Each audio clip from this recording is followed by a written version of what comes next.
గణేశాయ నమః, గాయత్రీదేవ్య నమః, మహాసరస్వతి నమః, మాతాపితృభ్యో నమః. ముందుగా ప్రేక్షక వీక్షణ మహాశీలందరికీ కూడా నమస్కారం. మార్చి నెలలో ద్వాదశ రాశుల వారి యొక్క మాస ఫలాలు ఎలా ఉన్నాయో చూద్దాం. అయితే ఈ నెలలో చంద్రగ్రహణం రాబోతోంది. ఎప్పుడు? మార్చి 3వ తారీఖున మంగళవారం రోజున గ్రస్తోదయ సంపూర్ణ చంద్రగ్రహణం రాబోతోంది. ఇది ఎప్పుడు పడుతోందండి అంటే మంగళవారం మధ్యాహ్నం 3:19 పడుతోంది. సాయంకాలం 6:46 దాకా ఉంటుంది. అయితే గ్రహణం ఏ నక్షత్రం వారికి ఎక్కువ ప్రభావం అంటే కనుక పుబ్బా నక్షత్రంలో పడుతుంది. కాబట్టి పుబ్బా నక్షత్రం వారు, సింహరాశి వారు కూడా ఈ గ్రహణాన్ని చూడకూడదు. గ్రహణం అయిన తర్వాత దానికి సంబంధించినటువంటి పరిహారాలు ఖచ్చితంగా చేయించుకోవాలి. గ్రహణం సమయంలో కూడా పరిహారాలు చేయించుకుని తర్వాత రోజు దానాలు ఇవ్వాలి. అయితే ఈ గ్రహణం పట్టడం వల్ల ఏ ఏ రాశుల వారికి ఎక్కువ దుష్ప్రభావం ఉంది అంటే కనుక మేషరాశి వారికి, కర్కాటక రాశి వారికి, సింహరాశి వారికి, కన్య, వృశ్చిక, ధనుస్సు, మీనరాశి వారికి కూడా ఈ గ్రహణం ప్రభావం వల్ల ఇబ్బందులు కలుగుతాయి. కాబట్టి ఖచ్చితంగా సింహరాశి వారు పరిహారాలు చేయించుకోవాలి. సింహరాశి వారితో పాటుగా ఈ మిగతా రాశుల వారు, ఇప్పుడు నేను ఏవైతే మేష, కర్కాటక, కన్యా, వృశ్చిక, ధనుస్సు, మీనరాశి వారు ఉన్నారో వీళ్ళు కూడా పరిహారాలు చేయించుకోవాలి. అయితే ఏమిటా పరిహారాలు అన్నట్లయితే కనుక మేము మా పీఠంలో ఆ రోజున అంటే చంద్రగ్రహణం పట్టేటటువంటి సమయంలో కొంతమంది ఋత్వికులను ఏర్పాటు చేసి మా పీఠంలో ఆ సందర్భంగా ఈ యొక్క సంపూర్ణ చంద్రగ్రహణ దోష పరిహార శాంతి ప్రక్రియ కార్యక్రమాన్ని నిర్వర్తింపజేయడం జరుగుతుంది మా పీఠంలో. అంచేత ప్రతి ఒక్కరు కూడా ఎవరైతే సింహరాశి వారు ఉన్నారో వాళ్ళు ముఖ్యంగా, అలాగే మిగతా రాశుల వారు కూడా మీ గోత్రాలు, పేర్లు, మీ యొక్క నక్షత్రాన్ని మాకు తెలియజేసినట్లయితే మీ యొక్క గోత్రాల పేర్లు, మీ నక్షత్రాలు మేము రాసుకుని ఆ సంపూర్ణ చంద్రగ్రహణ దోష పరిహార శాంతి కార్యక్రమాన్ని నిర్వర్తింపచేసి దానికి సంబంధించిన దోషాలు పోయేలా మీకు చేస్తాం. కాబట్టి దానికి అయ్యేటటువంటి రుసుము ఎంత అయ్యానట్టయితే కనుక 3,000 రూపాయలు. కాబట్టి 3,000 రూపాయలు మాత్రమే. కాబట్టి ప్రతి ఒక్కరు కూడా ఖచ్చితంగా మీ గోత్రనామాలు నమోదు చేయించుకొని, ముఖ్యంగా ఈ రాశుల వారు. అలాగే ఆ తర్వాత రోజు నాకు చక్కగా ఈ యొక్క ఈ దానాలు, దానికి సంబంధించినటువంటి దానాలు కూడా అక్కడ ఇచ్చే ఏం దానాలు ఇవ్వాలనేటట్టు మీరు కామెంట్ల రూపంలో పెట్టినా మీకు తెలియజేసి మాకు ఫోన్ చేసినా కూడా మేము తెలియజేస్తాం. అది మీకు దగ్గరికి వచ్చాక కూడా ఒక వీడియో ప్రత్యేకంగా చేయడం జరుగుతుంది. కాబట్టి ఆ రకంగా మీరు తర్వాత రోజు స్నానం చేసి దానాలు ఇచ్చుకోవచ్చు. ఇది ప్రధానంగా చంద్రగ్రహణానికి సంబంధించినటువంటి విషయం. కాబట్టి ఇంకా రెండో విషయం ఏంటంటే కనుక మార్చి 6వ తారీఖున సంకటహర చతుర్థి వ్రతం సంకటహర చతుర్థి వచ్చింది. ఆ రోజున ఎవరైతే సంకటహర చతుర్థి వ్రతం చేసుకుందాం అనుకుంటారో వాళ్ళందరికీ కూడా మీకు పూజారులు దొరకకపోయినా, పూజ ఎలా చేసుకోవాలో తెలియకపోయినా సంకటహర చతుర్థి వ్రతం ఎలా చేసుకోవాలో వీడియోగా తయారు చేసి, పూజా విధానాన్ని, మంత్రాలని, కథతో సహా మీకు వీడియోగా తయారు చేసి దానికి సంబంధించినటువంటి వీడియో లింక్ కింద డిస్క్రిప్షన్లో ఇవ్వడం జరిగింది. ఆ లింక్ మీద మీరు క్లిక్ చేసినట్లయితే మీకు సంకటహర చతుర్థి వ్రతం వస్తుంది. కాబట్టి ఆ వీడియోని ఎదురుగుండా పెట్టుకుని వీడియో చూస్తూ మీ ఇంట్లో మీరు భక్తి శ్రద్ధలతో వ్రతం చేసుకోవచ్చు అని తెలియజేస్తూ, అలాగే మార్చి 15వ తారీఖున 2 రకాల మహాపర్వదినాలు వచ్చాయి. ఏంటి? ఏకాదశి వచ్చింది, మళ్ళీ మేన సంక్రాంతి. రెండూ కలిసి రావడం చాలా విశేషం. ఈ సందర్భంగా సత్యనారాయణ స్వామి వ్రతం చేసుకుంటే మీకు ఎటువంటి దోషమైన పోలి సమస్త కోరికలు నెరవేరుతాయి. దానికి సంబంధించినటువంటి సత్యనారాయణ స్వామి వ్రతం వీడియో కూడా మీకు కింద లింక్ డిస్క్రిప్షన్లో ఇవ్వడం జరిగింది. కాబట్టి ఆ లింక్ మీద మీరు క్లిక్ చేసి మీరు వ్రతం, సత్యనారాయణ వ్రతం వీడియో ఎదురుకుంటా పెట్టుకుని ఆ వ్రతం కూడా మీరు భక్తి శ్రద్ధలతో ఇంట్లో ఆచరించవచ్చు అని తెలియజేస్తూ, ఇక ద్వాదశ రాశుల వారికి కూడా ఈ మాసం, ఈ నెలలో ఎలా ఉండబోతుందో చూద్దాం. ఇక సింహరాశి వారి యొక్క ఫలితాలు. అయితే ఈ నెలలో మీ గోచార గ్రహగతులు కనుక చూసుకున్నట్లయితే కాస్త మిశ్రమ ఫలితాలు కనపడుతున్నాయి. కాబట్టి ఈ నెలంతా కూడా తత్వ జాగ్రత్తలు తీసుకోండి. ఎందుకంటే ఏ పని ప్రారంభం చేసినా సరే తొందరగా జరగదు. ఆలస్యంగా జరగడం కానీ, విఘ్నాలు రావడం కానీ, టెన్షన్లు రావడం కానీ, ఒత్తిడితోటే ఏ పనైనా ఉంటుంది. కాబట్టి కంగారు పడిపోవాల్సిన అవసరం అయితే లేదు. అయితే ఇంట్లో అయినా సరే, బయట అయినా సరే కలహాలకి, గొడవలకి దూరంగా ఉండడం, ఎవరిని పడితే వాళ్ళు అపార్థం చేసేసుకోకుండా ఆలోచించి మాట్లాడుతూ ఉండడం చేస్తూ ఉండాలి. లేకపోతే కనుక లేనిపోని గొడవలు పెరిగిపోతూ ఉంటాయి. ముఖ్యంగా ఎదుటివారిని అపార్థం చేసుకోకపోవడం, దాన్ని మిస్అండర్స్టాండింగ్ అంటారు. అలాంటి మిస్అండర్స్టాండింగ్ల వల్ల సమస్యలు, గొడవలు పెరిగిపోయే పరిస్థితి కనపడుతుంది. కాబట్టి జాగ్రత్తగా మాట్లాడండి. అయితే డబ్బులు బాగానే వచ్చినా కూడా దానికన్నా ఖర్చులు విపరీతంగా అయిపోవడం వల్ల, మీకు వచ్చే ఆదాయం కనపడకుండా పోవడం వల్ల డబ్బులు సరిపోని పరిస్థితి కనపడుతోంది. అందుకని అప్పుల విషయంలో కానీ, లేదా దుబారా ఖర్చుల విషయంలో కానీ, అనవసరమైన వస్తువులు కొనే విషయంలో కానీ ఎక్కువ జాగ్రత్తలు తీసుకుని ముఖ్యమైన వస్తువులే కొనుగోలు చేసుకుంటూ ఉన్నట్లయితే కనుక అప్పులు చాలా శాతం తగ్గుతాయి. ఇక ఉద్యోగస్తులకి మంచి అవకాశాలు వస్తాయి. కానీ ఏదో ఉద్యోగపరంగా వచ్చే అవకాశాలని మీ తప్పుడు నిర్ణయాల వల్ల, దురాశ వల్ల పాడు చేసుకునే అవకాశాలు చేజార్చుకునే పరిస్థితులు కనపడతాయి. జాగ్రత్తగా ఉండాలి. ఇంకా దూరపు బంధువుల నుంచి చెడు వార్త వినడం కానీ, లేదా కొంచెం ఇబ్బందులు కనపడుతున్నాయి. మిత్రులు కూడా శత్రువులు అయ్యే పరిస్థితి కనపడుతోంది. విదేశీ ప్రయత్నాలు ఏమైనా ఉన్నట్లయితే కనుక ఆటంకాలు, విఘ్నాలు, వీసాలు రిజెక్ట్ అవ్వడాలు లేదా కొన్ని లెటర్స్ ఆగిపోవడాలు ఇలా కొన్ని రకాల ఇబ్బందులు తలెత్తే పరిస్థితులు కనపడుతున్నాయి. ఎదుటివారికి మీ మీద ఈర్ష్య, ద్వేషము, అసూయ పెరిగిపోయి మిమ్మల్ని పాడు చేయడానికి ప్రయత్నం చేస్తూ ఉంటారు. కాబట్టి ఎదుటివారితో కూడా ఇంకా ఎక్కువ జాగ్రత్తగా ఉండాలి. బాగా డబ్బులున్నా లేకపోతే ఆస్తులున్నా ఉన్నా లేదా మీ దగ్గర ఉన్నటువంటి ఉండవలసినటువంటి పనులు మీ దగ్గర ఉన్నా కూడా ఇంకా సంతృప్తి లేకపోవడం, ఇంకా ఏదో సాధించేయాలి, ఇంకా ఏదో సంపాదించేయాలి తాపత్రయంతో కొన్ని రకాల ఆందోళనలు, తపనలు కనపడతాయని చెప్పచ్చు. అయితే కొంచెం ఈ నెలలో అనుకున్నంత ఆదాయం రాకపోవడం వల్ల కూడా మీకు స్ట్రెస్ కనపడుతోంది ఆర్థికంగా. ఎప్పుడు ఏదో రకమైనటువంటి ఆందోళన కనపడుతుంది అన్నమాట. ఇంకా తప్పుడు ప్రదేశాలలో డబ్బులు ఇన్వెస్ట్మెంట్ చేయడం వల్ల నష్టాలు ఉన్నాయి. కాబట్టి షేర్లోను, ట్రేడింగ్లోను పెట్టేటప్పుడు లేదా పాలసీలు అలాంటివి ఏమైనా కట్టేటప్పుడు చాలా జాగ్రత్తగా ఆచితూచి వ్యవహరించండి. టర్మ్ ఇన్సూరెన్స్లు అవి కట్టేటప్పుడు కూడా ఎక్కువ జాగ్రత్తలు తీసుకోండి. భరించలేని ఖర్చులు పెరిగిపోతున్నాయి కాబట్టి ఖర్చులని అదుపులో ఉంచుకోవాలి. తప్పనిసరి పరిస్థితుల్లో అప్పులు చేయడం కానీ లేదా ఇరుక్కోవడం కానీ జరిగే పరిస్థితి కనపడుతుంది. నిరుద్యోగులకి ఎంత ప్రయత్నం చేసినా సరైన ఉద్యోగ అవకాశాలు రాకపోవడం కూడా మిమ్మల్ని కొంచెం కలచవేసే పరిస్థితి కనపడుతోంది. ఉద్యోగస్తులకి అధికారుల వల్ల నష్టాలు కనపడుతున్నాయి. ప్రైవేటు ఉద్యోగస్తులకి ఎంత కష్టపడినా గుర్తింపు రాకపోవడం, దాని తగ్గ అనుకున్నంత శాలరీలు పెరగకపోవడం లాంటివి కనపడుతున్నాయి. వివాదాలు కానీ కోర్టు సమస్యలు కానీ ఇవన్నీ కూడా మిమ్మల్ని ఇబ్బంది పడతాయని చెప్పచ్చు.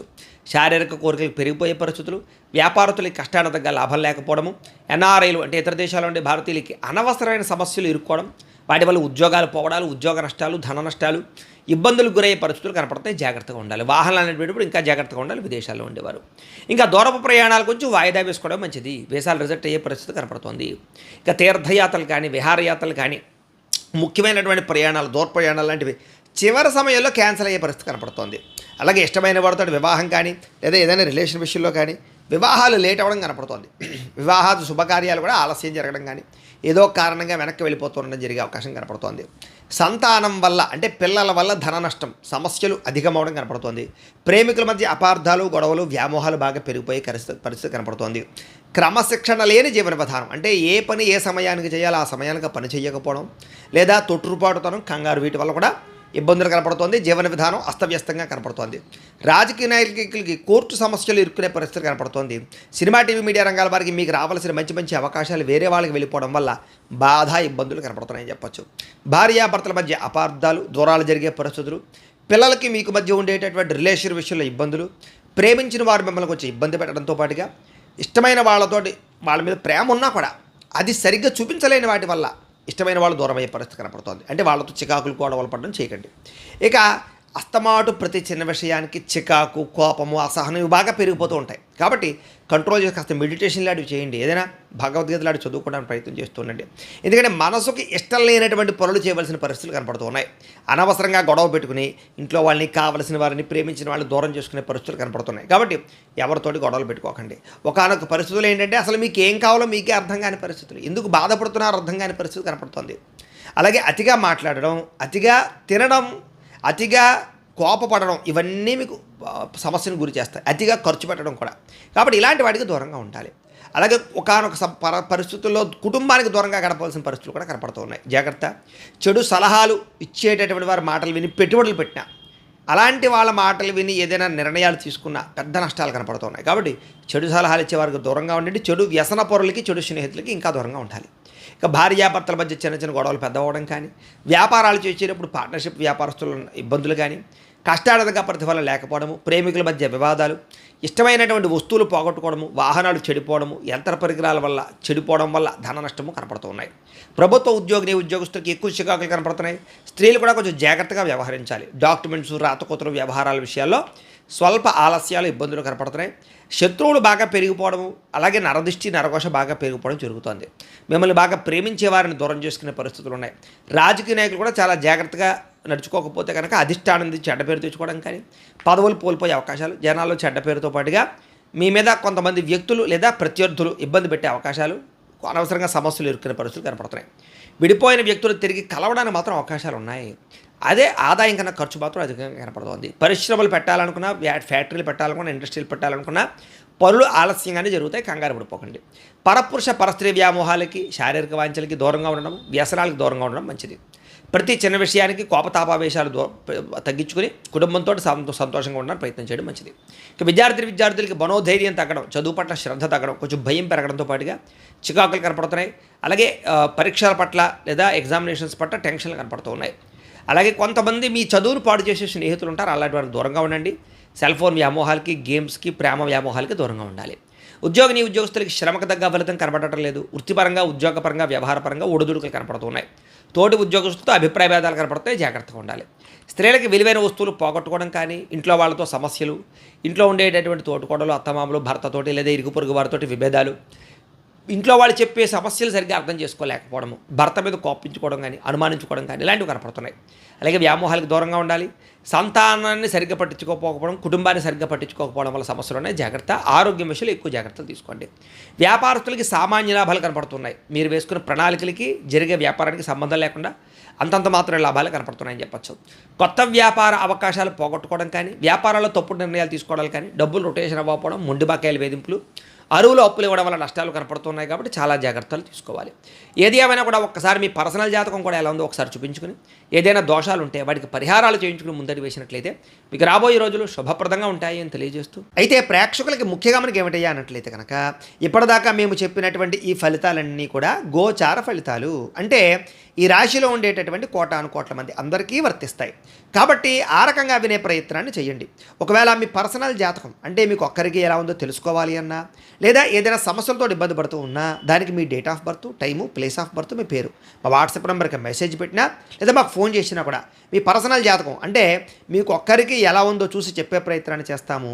లేదా ఏదైనా సమస్యలతో ఇబ్బంది పడుతూ ఉంటే కనుక వాటికి మా పీఠంలో ఉండే ఋత్వికుల ద్వారా ఈ రకంగా పరిహారాలని, అంటే ఈ రకంగా జపాలు అని, ఈ రకంగా మండప ఆరాధనలు, ఈ రకంగా అభిషేకాలు, ఈ రకంగా హోమాలు నిర్వర్తింపచేసి వాటికి సంబంధించినటువంటి ప్రసాదాన్ని మీకు కొరియర్ ద్వారా పంపించే ప్రయత్నం చేస్తాం. లేదా మీరు స్వయంగా వచ్చి పాల్గొన్నా కూడా మీ చేతి పరిహారాలను కూడా మా పీఠంలో బ్రాహ్మణుల ద్వారా నిర్వర్తింపజేసే ప్రయత్నం చేస్తాము అని తెలియజేస్తూ, అలాగే మీలో ఎవరికైనా సరే పూర్తి జాతకం ఈ రకంగా పుస్తకం రూపంలో కావాలన్నట్లయితే కనుక దానికి కూడా మీ date of birth, time, place of birth, మీ పేరు మా వాట్సాప్ నెంబర్కి మెసేజ్ పెట్టినా, లేదా మాకు ఫోన్ చేసినా కూడా మీ జాతకాన్ని మేము ఈ రకంగా రాసి, ఈ రకంగా కంప్యూటర్లో డీటీపీ చేయించి, ఈ రకంగా పుస్తకం రూపంలో బైండింగ్ చేయించి ఈ పుస్తకాన్ని మీకు కొరియర్ ద్వారా పంపించే ప్రయత్నం చేస్తాం. ఈ పుస్తకంలో మీ పూర్తి జాతకం అంతా రాసి ఉంటుంది, చక్కగా చదువుకోవచ్చు. ఇది మీకు జీవితాంతం ఉపయోగపడుతుంది. కాబట్టి మీరు ఎవరికైనా సరే ఈ సంపూర్తి జాతకం పుస్తకం రూపంలో కావాలన్నా కూడా మమ్మల్ని సంప్రదించవచ్చు అని తెలియజేస్తూ, అలాగే మీరు ఎవరికైనా సరే డబ్బు నిలబడకపోవడము, ఆర్థిక ఇబ్బందులు, రుణబాధలు, వ్యాపారాలు సరిగ్గా సాగకపోవడము, అలాంటి సమస్యలతో ఇబ్బంది పడుతూ ఉంటే కనుక అలాంటి వాటికి ఇలాంటి ధనజన వశీకరణ యంత్రము అని ఉంటుంది. అలాగే ఇంట్లో నరదిష్టి వల్ల కానీ, వ్యాపారాల్లో నరదిష్టి వల్ల కానీ, నరఘోష వల్ల కానీ ఇబ్బందులు పడుతూ ఉంటే కనుక అలాంటి వాటికి ఇలాంటి నరఘోష యంత్రము అని ఉంటుంది. అలాగే ఇంట్లో మనశ్శాంతి లేకపోవడము, నిద్ర పట్టకపోవడము, పీడకలలు రావడము, శత్రువుల బాధలు పెరిగిపోవడము, లేదా కోర్టు వివాదాలు కానీ, పోలీస్ కేసులు ఇరుక్కోవడం కానీ అలాంటి సమస్యలతో ఇబ్బంది పడుతూ ఉన్నా, లేదా ఎవరైనా మీ మీద ప్రయోగం చేసేసారని అనుమానాలు రావడం కానీ, లేదా ఎవరైనా సరే ఇంట్లో పిచ్చి పిచ్చిగా బిహేవ్ చేస్తూ ఉండడం, భూత ప్రేత పిశాచాది గాలులు అలాంటివి ఎవరైనా అనుమానాలు ఉన్నట్లయితే కనుక అలాంటి వాటికి ఇలాంటి శూలిని దుర్గా యంత్రం అని ఉంటుంది. కాబట్టి ఈ యంత్రాలలో ఏ యంత్రం కావాలన్నా కూడా మీరు మాకు గోత్రాలు పేర్లు తెలియజేసినట్లయితే మీకు కావలసినటువంటి యంత్రానికి పూజలు, జపాలు, హోమాలు నిర్వర్తింపచేసి మీకు కావలసిన యంత్రాన్ని మీకు కొరియర్ ద్వారా పంపించే ప్రయత్నం చేస్తాం. కాబట్టి మీలో ఎవరికైనా సరే ఈ యంత్రాల్లో ఏ యంత్రం కావాలన్నా కూడా మమ్మల్ని సంప్రదించవచ్చు అని తెలియజేస్తూ, అలాగే ఈ వీడియో కనుక మీకు నచ్చినట్లయితే కాస్త లైక్ చేయండి, అందరికీ షేర్ చేయండి. ఇంకా ఎవరైనా ఛానల్ కనుక సబ్స్క్రైబ్ చేసుకోకుండా ఉన్నట్లయితే కనుక కాస్త సబ్స్క్రైబ్ చేసుకోవాల్సిందిగా మనస్ఫూర్తిగా ఆశిస్తూ, గోబ్రాహ్మణేభ్యః శుభమస్తు నిత్యం, లోకా సమస్తాః సుఖినో భవంతు, స్వస్తి.